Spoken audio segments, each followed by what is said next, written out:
రాష్ట్ర ప్రభుత్వం ద్రోహం చేసింది.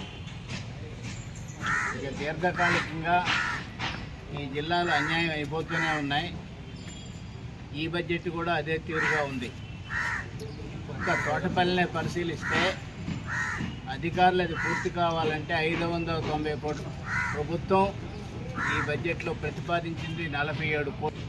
ఈ లెక్కను కేటాయించుకుంటూ పోతే మరొక 20 ఏళ్ళైనా తోట రావాల్సిన కూడా పూర్తయ్యే పరిస్థితి లేదు.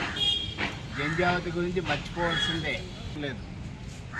అంటే ఏ నీటి వనరుల మీద ఈస్ట్ వెస్ట్ కృష్ణా గుంటూరు ఆ స్థితిలో ఉన్నాయంటే ప్రకాశం ప్రాజెక్టే కారణమని అందరికీ తెలుసు.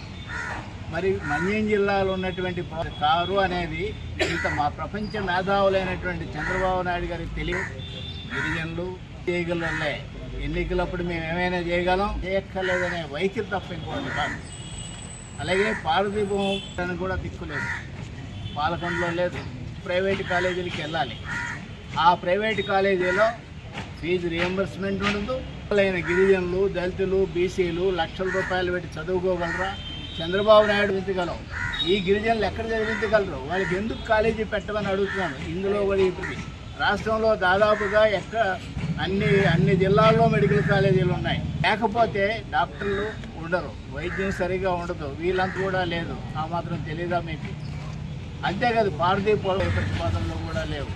బైపాస్ రోడ్ లేదు, దానికి ప్రతిపాదన లేదు. అలాగే కోటిబాం వంతెన ఎప్పుడు కూలిపోద్దో తెలియదు, దానికి కూడా ఏంటి కూడా లేదు.